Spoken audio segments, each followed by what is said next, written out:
नमस्कार विद्यार्थी मित्रांनो, आज आपण एका नवीन टॉपिक विषयी डिस्कशन करणार आहोत. How to study physics. आता 12वीची जी एक्झाम आहे ती फेब्रुवारीच्या फर्स्ट वीकमध्ये सेकंड वीकमध्ये त्या ठिकाणी चालू होणार आहे.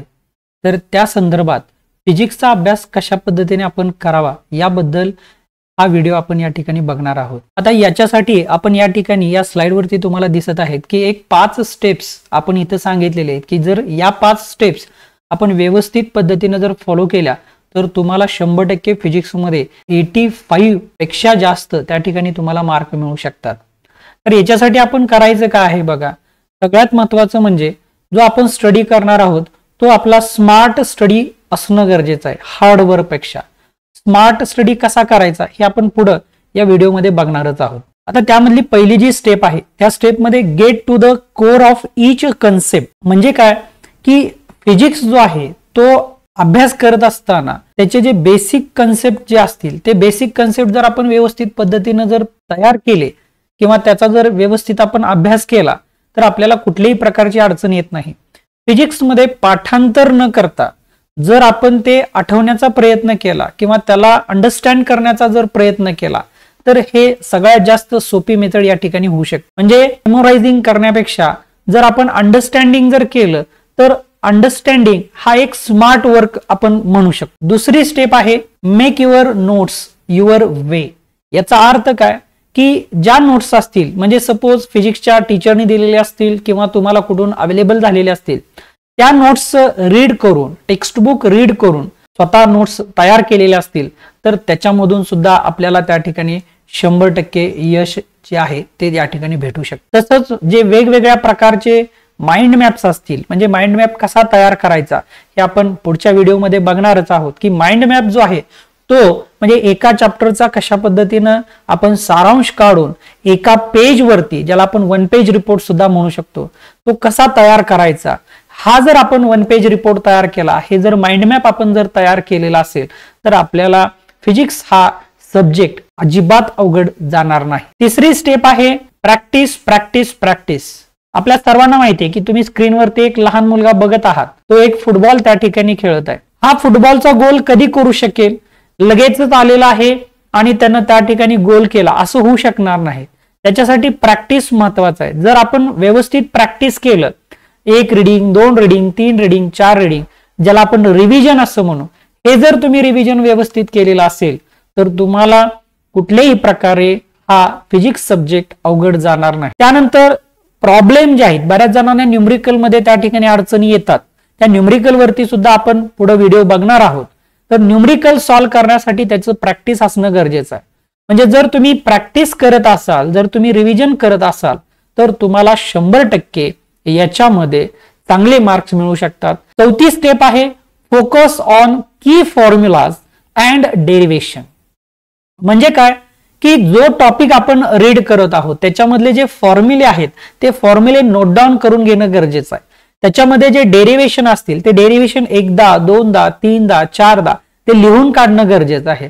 याच्यामध्ये पाठांतर न करता बरेच विद्यार्थी मॅथमॅटिक्सचा जो पार्ट आहे तो सुद्धा पाठ करत असतात. असं पाठ न करता जर आपण अंडरस्टँडिंग केलं, त्याचं व्यवस्थित जर त्या ठिकाणी अनालिसिस केलं आणि जर एक वेगळ्या प्रकारचं जर लॉजिक लावलं तर आपल्याला हा फिजिक्स सब्जेक्ट अवघड जाणार नाही. या डेरिव्हेशन जर आपण बघितलं फिजिक्समध्ये तर जे काही डेरिव्हेशन असेल त्याच्यामध्ये ठराविकच आपल्याला इंटिग्रेशन त्याच्यानंतर डेरिव्हेटिव्हचा पार्ट वापरावा लागतो, काही त्या ठिकाणी फॉर्म्युला एक्सपान्शन वापरावं लागतात. हे जर आपल्याला एक कोर कन्सेप्ट कळाला की बाबा या फिजिक्सच्या 11वी मध्ये कोणते ठराविक फॉर्म्युले आहेत जे मॅथ्स मध्ये वापरले जातात आणि 12वी मध्ये असे कोणते फॉर्म्युले आहेत की जे आपल्याला या ठिकाणी वापरायचे आहेत, एवढं जरी लक्षात आलं तर आपण याच्यामधले जे न्यूमरिकल्स असतील याच्यामधले जे काही प्रॉब्लेम्स असतील त्याला आपल्याला अडचण येणार नाही. Know the logic behind formulas to ace the exam. याचा अर्थ काय की आपल्याला त्या फॉर्म्युलाचं लॉजिक लावता आलं पाहिजे. कुठलाही एखादा बेसिक फॉर्म्युला आहे, आता फॉर एक्झाम्पल समजा आपण इथं एक एक्झाम्पल जर घ्यायचं म्हटलं, समजा फोर्स माहिती आहे, फोर्स इज इक्वल टू काय असतं मास इनटू ऍक्सेलरेशन आणि आपल्याला युनिट्स अँड मेजरमेंट हा टॉपिक माहिती आहे 11वीचा. या टॉपिक वरती जेई साठी किंवा नीट साठी डायमेन्शन वरती एक MCQ विचारला जातो 4 मार्कासाठी. आता ह्या फोर्सचं युनिट काय आहे थोडक्यात जर आपल्याला बघायचं झालं तर मास जे आहे ते आपण केजी मध्ये मेजर करतो आणि ऍक्सलरेशन जे आहे ते मीटर पर सेकंड मध्ये, सेकंड स्क्वेअर मध्ये आपण त्या ठिकाणी मेजर करत असतो, त्याचं ते युनिट आहे. आता आपल्याला फोर्स युनिट काय माहिती आहे, फोर्स म्हणजे न्यूटन आहे, पण रिअल फोर्स मधलं जे युनिट आहे ते केजी मीटर पर सेकंड स्क्वेअर. मग या फोर्सचे जर डायमेन्शन आपण बघितले, डायमेन्शन साठी आपण हा स्क्वेअर ब्रॅकेट करत असतो. यामध्ये एल, एम आणि टी. बघा लेंथ, इथं लेंथ आहे का, तर हे मीटर लेंथ न रिप्रेझेंट करते. मीटर रेस टू किती आहे, इथं 1 म्हणजे एल रेस टू 1 होईल. एम म्हणजे मास रिप्रेझेंट करते. मास युनिट काय आहे किंवा मास कशामध्ये मेजर करतो, केजी. केजी ची पॉवर किती आहे, इथं 1 आहे आणि ते न्यूमरेटरला आहे म्हणजे मास रेस टू 1. टाइम, याच्यामध्ये टाइम कशाने मेजर करतो आपण, सेकंड मध्ये, पण हा डिनॉमिनेटरला आहे. आता हा डिनॉमिनेटर ज्या वेळेला वरच्या बाजूला न्यूमरेटरला आपण घेऊन जातो त्यावेळेला हे एस रेस टू जे 2 आहे ते वरती गेल्यानंतर एस रेस टू -2 होईल. म्हणजे 4 चे जे डायमेन्शन आहे ते L raise to 1, M raise to 1 आणि टी रेस टू -2. म्हणजे आपल्याला लॉजिक जर लावता आलं व्यवस्थित तर आपण या ठिकाणी न्यूमेरिकल असतील किंवा कुठलाही एखादा प्रॉब्लेम असेल तो चांगल्या पद्धतीने सॉल्व्ह करू शकतो. तसंच एखादा एक्झाम्पल असेल तर ते एक्झाम्पल व्यवस्थित रीड करणं गरजेचं आहे. ते एक्झाम्पल मध्ये आपल्याला काय दिलेलं आहे, काय विचारलेलं आहे या गोष्टी समजणं गरजेचं आहे. प्रॉब्लेम वाचल्यानंतर त्याचे छोटे छोटे पार्ट्स तुम्ही केले पाहिजेत की तो प्रॉब्लेम कसा वाचला पाहिजे. हे जर आपल्याला एकदा समजलं तर आपण न्यूमरिकल असू देत किंवा कुठलाही एखादा एक्झाम्पल असू देत, कुठलाही एखादा प्रॉब्लेम असू देत, तो आपण व्यवस्थित सॉल्व्ह करू शकतो. शेवटची जी स्टेप आहे त्याच्यामध्ये go for past papers and mock test. Go for past papers and mock test याचा अर्थ काय की पाठीमागच्या वर्षी ज्या काही एक्झाम त्या ठिकाणी असतील म्हणजे 2020, 21, 22, 23 आणि 24 पर्यंतच्या ज्या काही एक्झाम झालेल्या असतील त्यांचे टेस्ट, त्याचे जे पेपर्स असतील ते पेपर्स बघणं गरजेचं आहे.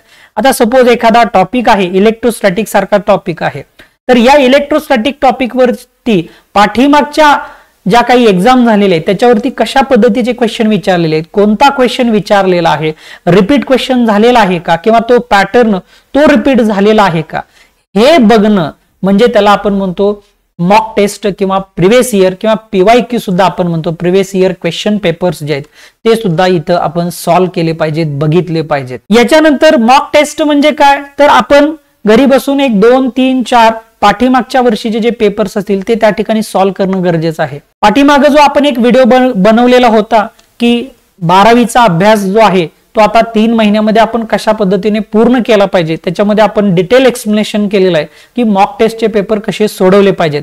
त्याची लिंक वरती येत आहे, त्या लिंक वरती क्लिक करून तुम्ही तो पाठीमागचा व्हिडिओ पाहू शकता. आणि सगळ्यात महत्वाचं म्हणजे काय आहे की आपला जो स्टडी आहे तो आता इथपर्यंत कंप्लीट होणार आहे आणि हा स्टडी कंप्लीट होण्यासाठी सगळ्यात महत्वाचं जे स्टेटमेंट आहे ते म्हणजे काय, बी कन्सिस्टंट. बी कन्सिस्टन्स म्हणजे काय की आपण जो अभ्यास करत आहोत त्या अभ्यासामध्ये सातत्य असणं गरजेचं आहे. म्हणजे थेंबे थेंबे तळे साचे, इथं 1 आहे, त्याच्यानंतर 2 आहे, त्याच्यानंतर 3 आहे, म्हणजे स्टेप बाय स्टेप जो काही स्टडी केलेला असेल एक्झाम पर्यंत आपल्याकडे एक मोठा साठा त्या ठिकाणी तयार होईल, एक मोठे क्वेश्चनरी आपल्याकडे त्या ठिकाणी तयार होऊ शकते.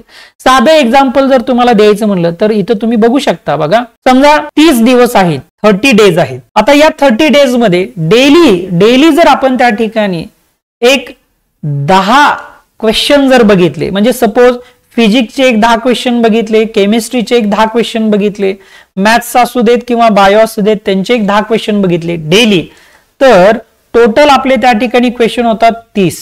म्हणजे 30 क्वेश्चन जे आहेत ते आपले डेली या ठिकाणी झाले. 30 क्वेश्चन जर डेली बघितले तर 30 दिवसामध्ये आपले जवळजवळ 900 क्वेश्चन जे आहेत ते आपल्या हाताखालून जातील. म्हणजे थोडक्यात काय, जर प्लॅनिंग व्यवस्थित असेल, नियोजन व्यवस्थित असेल आणि सगळ्यात महत्वाची म्हणजे जर तुमच्याकडे कन्सिस्टन्सी असेल तर 100% तुम्हाला त्या ठिकाणी फिजिक्स विषय जो आहे तो सोपा जातो आणि जाणारच आहे.